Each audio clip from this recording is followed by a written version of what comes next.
Welcome back, Ted Ginn Jr., Chef Warren, the Gym Trestle Fitness Challenge, and we're here with another meal and another healthy product from my guy. Absolutely. So what we're going to do today is we're going to make little tiny apple tarts that the kids can make, but you want to make sure that when you're making these, ask your parents to make sure that you're allowed to do this in the kitchen. You certainly don't want to start this out, especially if you're using knives. You want to make sure that you have permission from your parents, or maybe a little bit of help for your parents, because once you get the apple cut, the rest is really simple. So right here we've got a pink lady apple. Normally I would peel this, but because we're only making one pastry, I'm going to go ahead and cut this into quarters and take this down like this and cut this in, and then we're going to pop that out. We're going to take the seeds out, and then we're going to skin it. And when we skin it, we're just going to take the knife and just kind of bring this around. And again, this is why kids, you want to ask your parents, because these knives tend to be very, very sharp. And the reason for that is it makes our work a lot easier as chefs if our knives are sharp. So right there we have our apple. We're going to get rid of our skin. If you want to keep the skin in your pastry, you can, but I find that they bake a lot faster without the skin.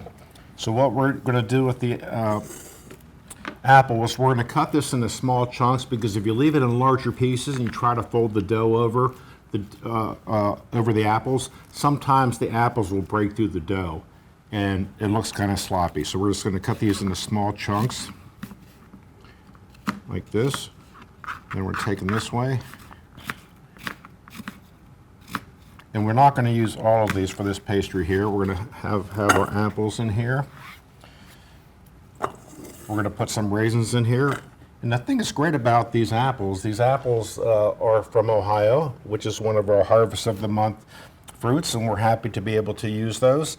Also, when we finish this, we're using homemade applesauce that was made here in Ohio, also as one of the sauces we're going to use to finish. I'm going to add a little bit of orange juice to this, and the orange juice adds a little bit of a sweet and sour taste to it as well. And we're going to add some flour, and Chef Ted is going to go ahead and mix this together. Just go ahead and whip that up with your hands. Okay. We do a lot of things we can do with our hands. Yep. That's why you want to keep those knives sharp, because if you cut yourself with a dull knife, it's going to be a problem. We're going to add some cinnamon sugar to this. Okay, go ahead and stir that up, and then we're going to go ahead and mix this around. And while that's mixing, we're going to go ahead and put that off to the side. And you can make homemade dough, but they actually make dough in the stores that you can buy, and this is what we're going to use today. It's a very simple pie dough that we're going to use, and it's pie dough is very simple to make. It's 3 parts flour, 2 parts shortening or fat, and then 1 part water. But for this one here, we're going to roll this out and lay this on our cutting board. Okay. And then, okay, we got a little piece here that wants to stick. So we're going to roll this out. Get a hole in that one here.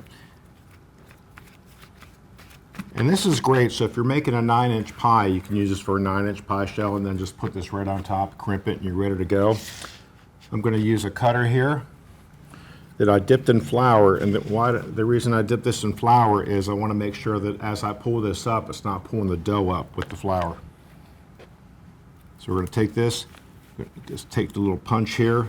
We're going to get rid of the rest of this dough here, over here, and here we have our little piece of dough here. So that's already pre-cut, and what we're going to have Chef Ginn do is take a little bit of the mix here, but before he does that, I'm going to go ahead and take a little bit of water with my finger, and I'm going to seal this with the water when I close it. And the reason we do that is once you bake it, or start baking it, you want all that steam and you want all that heat to stay inside the pastry so the apples cook really, really well. So you're going to want to fill that probably about halfway full, but probably use about half of those, fold them over. Got to make it look good too, though. It'll look good. Okay, let's just bring this down here a little bit, and a little handful more. Okay, that's perfect. So what we're going to do with this is we're going to take this, kind of move that around a little bit, and we're going to fold this over. And we're going to take a fork, and I'm going to show Chef Ted what to do here, is take the fork and bring that all the way around, and you're going to seal it tight, just like grandmother taught you.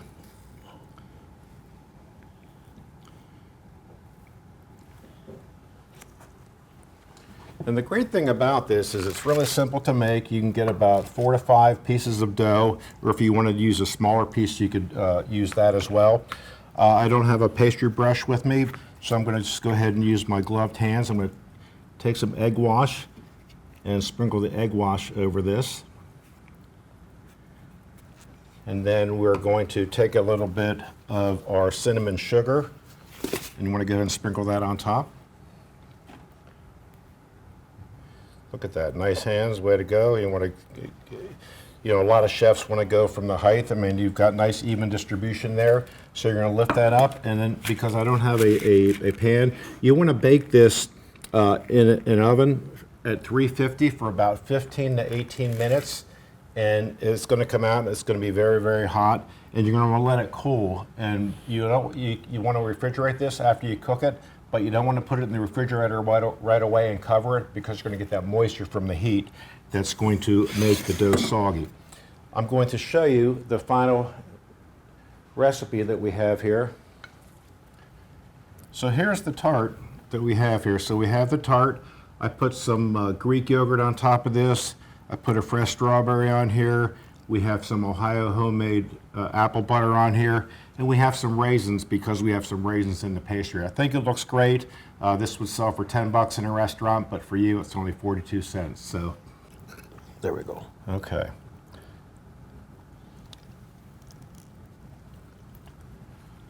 This is how I thought it was going to be. Homemade.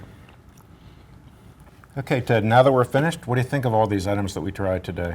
All these items are natural, base, have great flavor to them, easy, quick and sound.